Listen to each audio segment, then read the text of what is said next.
እስኪ አንድ ጥያቄ ልጠይቃችሁ። ዛሬ የምታውቁት ቴክኖሎጂ ከሁለት ዓመት በፊት ከነበረው ጋር አንድ ነው? በፍጹም አንድ አይደለም። አሁን ያለንበት ጊዜ AI፣ IoT እና ዲጂታል አውቶሜሽን የየዕለት ህይወታችን አካልም ሆኗል። ብዙ ሰዎች ስራችን ሊቀማ ነው ብሎ ሲሰጉ፣ ጥቂቶቹ ደግሞ እነዚህ መሳሪያዎችን ተጠቅሞ ህይወታቸውንና ገቢያቸውን እያሳደጉ ነው። እናንተ ታዲያ የትኛው ወገን ናችሁ? በሚቀጥሉ ዓመታት ውስጥ ተፈላጊ የሚያደርጋቸውን 3 ወሳኝ የቴክኖሎጂ ክህሎቶችን እናያለን።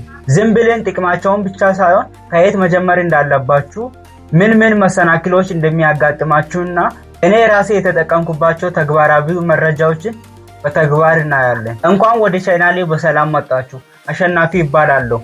በዚህ ቻናል ላይ ስለ ቴክኖሎጂ፣ ስለ ስኬታማ የዩኒቨርሲቲ ህይወቴንም እነግራለሁ። ይህ ቪዲዮ እጅግ ጠቃሚ መረጃዎችን የያዘ ስለሆነ ማስታወሻ ደፍተራችሁንና እስክሪብቶአችሁን ይዛችሁ ተቀመጡ።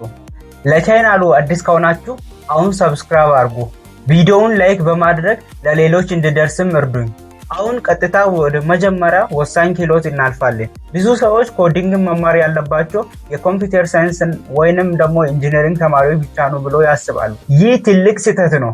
ኮዲንግ ማለት አዲስ ቋንቋ መማር ብቻ ሳይሆን አእምሮአችን እንዴት ችግርን ስቴፕ ባይ ስቴፕ መፍታት እንዳለብን ማስተማሪያ መንገድ ነው። ኮዲንግ ልክ እንደ ምግብ አሰራር ነው። አንድ እርምጃ ከተበላሸ ወይንም ከተዛባ ውጤቱ ይበላሻል። ይህን ስታስቡ ሪከርዥን ወይንም ሉፕ በህይወታችን ውስጥ የምናደርጋቸውን ተደጋጋሚ ስራዎችን እንዴት እንደሚያቃልል ትረዳላችሁ። እንዴት እንጀምር ለሚለው ጥያቄ በቀን 30 ደቂቃ ኮድ ለመጻፍ ሞክሩ። ቲዮሪ ብቻ ከማንበብ ይልቅ ትንሽ ፕሮጀክቶችን ለመስራት ሞክሩ። ስለ ኮዲንግ እና ስለ ቴክኖሎጂ የሚለቃቸው መረጃዎችን ለማግኘት ቴሌግራም ቻናሌን በዲስክሪፕሽን ላይ አስቀምጣለሁ። ገብታችሁ ቼክ አድርጉት። ስህተት ሲመጣ ተስፋ አትቁረጡ። ምክንያቱም ትክክለኛ መሐንዲስ የሚወጣው ስህተትን በመፈለግ ሂደት ውስጥ ነው። አሁን ባለንበት ጊዜ ኤአይን አለማወቅ ማለት ልክ ድሮ ኢንተርኔትን አለመጠቀም እንደማለት ነው። ኤአይ ስራችን ይወስዳል ብለን ከመፍራት ይልቅ እኛ ኤአይን ተጠቅመን ስራችን በ10 እጥፍ አሳድገን መጠቀም የምንችል ሰዎች መሆን አለብን። ከኤአይ ጋር እንዴት መነጋገር እንዳለብን ማወቅ ራሱ ትልቅ ክህሎት ነው። ትክክለኛና ዝርዝር ጥያቄዎችን ካልሰጠን ይልቅ የሚሰጠን መልስ ራሱ ላይጠቅመን ይችላል። ስለዚህ ጥያቄዎቻችንን የማጣራት ክህሎታችንን ማሳደግ አለብን። ለጥናት፣ ለስራና ለአዲስ ሀሳቦች ኤአይ መሳሪያዎችን በየቀኑ ተጠቀሙበት።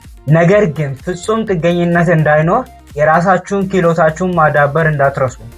የፈለገውን ያህል ጎበዝ ብትሆኑ የምታውቁትን ነገር ማንም ካላያና ካላወቀ በስተቀር እድላችሁን የመጠቀም እድል በጣም ጠባብ። ዲጂታል ይዘት መፍጠር፣ ቪዲዮ መስራት፣ መጻፍና ማስተማር እውቀታችሁን ለዓለም የምታሳዩበት ትልቅ መድረክ ነው። አንድን ሀሳብ ወይንም እውቀትን በስርዓት ቀርጾና ውብ አድርጎ ለሰዎች ማቅረብ ራሱ ትልቅ ጥበብ ነው። ይዘት ስትፈጥሩ የራሳችሁ ልዩ መለያና ታሪክ ሊኖራችሁ ይገባል። ሊኖራችሁ የሚገባል የፈጠራ ክህሎቶች፣ ቪዲዮና የድምፅ ጥራት ማስተካከል። ውድ ዕቃዎች አያስፈልጉም።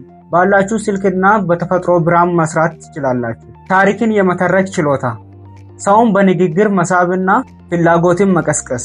የመጽናት ጥንካሬ። በአንድ ቪዲዮ ውጤት አይመጣም። ደጋግሞ እና ሳይሰለችሁ መስራትን ይጠይቃል። እንግዲህ ዛሬ ያየናቸው 3 ነገሮችን በአጭሩ እናጠቃለን። አንደኛ፣ ችግር ፈቺ የሆነ ኮዲንግን ማዳበር። ሁለተኛ፣ የዘመኑ መሪ የሆነውን ኤአይ እና አይኦቲን ማለማመድ። ሶስተኛ ደግሞ እውቀታችንን በዲጂታል ሚዲያ ለሰዎች ማጋራት። እነዚህን ነገሮች በአንድ ቀን ማወቅ አይቻልም። እኔም ቢሆን ረጅም ጊዜ ፈጅቶብኛል። ዋናው ነገር አሁን መጀመር ነው። ትንሽም ቢሆንም የምታደርጉት ነገር ወደፊት ትልቅ ለውጥ ነው የሚያመጣው። እነዚህ ከ3ቱም ክህሎቶችን አሁን እናንተ ጋር ያለው የትኛው ነው? ወይስ የትኛውን ለመጀመር ወስናችኋል? ከታች ኮሜንት ላይ በዝርዝር ጻፉልኝ። እያንዳንዱን ኮሜንት አነባለሁ። ይህ ቪዲዮ ጠቃሚ ሆኖ ካገኛችሁ ላይክ ማድረግ እና ለጓደኞቻችሁ ሼር ማድረግ እንዳትረሱ። በሚቀጥለው ቪዲዮ እስከምንገናኝ ድረስ ቻው።